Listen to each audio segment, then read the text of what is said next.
Hello there and welcome back to War Thunder. First of all, do I sound differently? Good observation, well done. Yes, I am on my old PC, using my old system, and it still looks fantastic.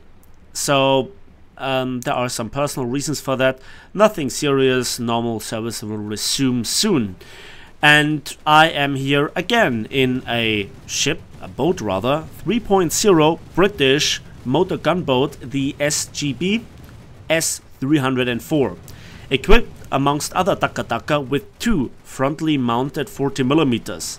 While there are no Bofors, they seriously deal enough damage at this battle rating, remember 3.0. I really like this ship, and the result of this battle will be spectacular in terms of sheer numbers, but the gameplay itself, the effort that I put into it is very small. I nearly reached the final destination, and this is the location near this island. From the enemy's perspective, I am creating a crossfire. I'm here abusing the map design, and from this location now onwards I will not move more than 100 meters, give or take. And yeah, we have now reached the final destination, and now we are ready to farm. Look at this position. My enemy team is where they are always. My enemy team. My allies are in a location where they push into A, so they preoccupy already the ships that want to go for A from the enemy team, and I have just their broadside. I can just farm their compartments, just deal a lot of damage if I would bother to even aim correctly, if I would take this serious at all. Look, I still have an excuse to play at this battle rating. I need to spade those ships, and while doing this also make a few civil lines, because the next patch will become really expensive. I can guarantee you this. Tier 7 tanks, more tier 6 aircraft, and I don't know if Gaijin even thinks about implementing heavy cruisers. Who knows? Who cares? I'm just not really in the mood for tanks, for whatever reason. Sometimes, you know, after playing it for so many weeks, why not change it for a little bit? And, you know, ships were a little bit fun. Yeah, if you seal club, it is kind of fun, but also it was just a nice contrast to, yeah, the tanks, Cobra King and so forth. So I'm just chilling here, you know. This was played on Saturday night. I was actually coming from work. I was really tired. I actually fell asleep when I came home, and when I woke I just felt like playing ships, so I did it and I had fun. And then this battle happened. It worked out perfectly. I didn't even play it spectacularly awesome. I mean, the result is awesome, but I think amongst many things like the map design, the island layout where it creates those channels that lead the enemy team directly into this kill zone, and yeah, being lucky, I was just at the right moment at the right time. But my autogunners also help, you know, threatening here enemy aircraft. So yeah, I feel alright in this position. It was really cool to play it and to have this result. And it was cool to also play in a different room. You might realize it, I sound a bit different. It is a bit more open. The PC stands on a different platform than the other one, and also in a different position. I cannot change it so much with the other room, but with this one I set it up just nicely. What else can I talk about? Well, the map design. The map design, as I said, the islands are arranged in such a way for the PT boat area that it leads you into this kill zone, and if somebody is hugging this island, he can just kill stuff left, right and center. The enemy team members are, as you can see, preoccupied, and here I was running into reload before I realized the enemy ship actually sneaked through. Lucky bugger. But then I'm reloaded, and this one here has to pay the price, and before he can turn away and do anything about it, I readjust my aim, and now the ammo blows up. Good stuff right there. I love this position, I love this ship. After this match it actually was spaded, so I was still trying to get a lot of the British ships. Not a lot, but I think 2 or 3 are missing. And I just want to grind them, and I want to grind them in such a way by playing the lower tier ships, spading them, making it as efficient as possible. And with a high KD ratio, I also want to figure out if the low tier economics for ships are worth it. Now, this is always debatable if you sit in a ship that is performing very, very well, and I tend to say that this ship is too strong with all this firepower at this battle rating. But at the same time, if you put it higher, it can meet then destroyers, and then that's not really fun. Multi-strike times 5. Great stuff right there. I'm not quite sure if you have noticed it, but also the queue times for ships have become longer and longer, which I don't like. And especially if you are in a light cruiser, through all the problems, so few people are playing it that you are sometimes in queue for 20 minutes. And then you face the same people over and over again. It's just a few die-hard, hardcore fans that keep this game mode somewhat alive. Yeah. And this map is the very same that we can face light cruisers at 5.3, despite being designed for, well, I guess, patrol boats. And on patrol boats you can play it fairly well, except for this position. So many things could be added to this map. The islands arranged in a different way to reduce this problem. But I never really believe in that this gets fixed anytime soon, because it's just a relatively small issue.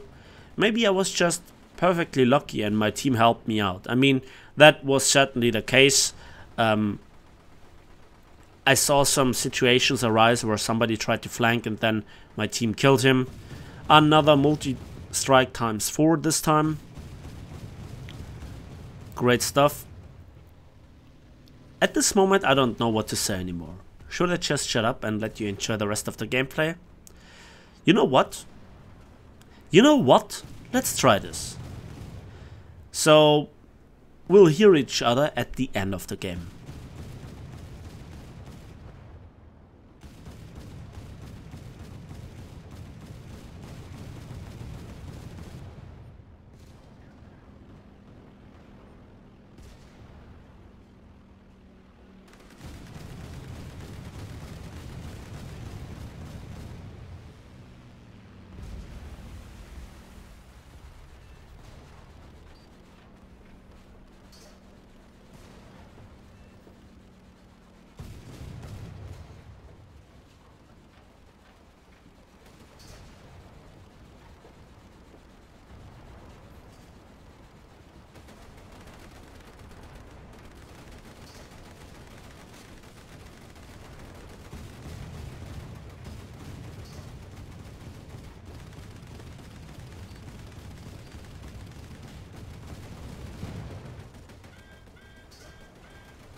Hello, have you missed me? It's me, your host, Napalmratte. So, this is now the end of the game, Terror of the Sea and Survivor for 14 ship kills and 4 aircraft and 5 kill assists. And not one objective was taken that day by me. Let's have a look at the post-battle results.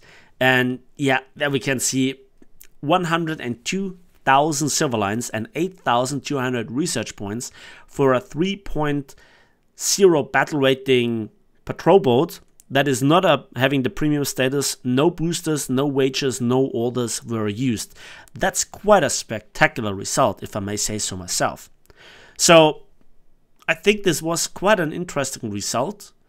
I guess this is one of the best survivors that I ever had in terms of sheer numbers, but from the gameplay perspective, despite doing 16,600 ship damage and scoring 4,216 points, it doesn't really feel like a big success.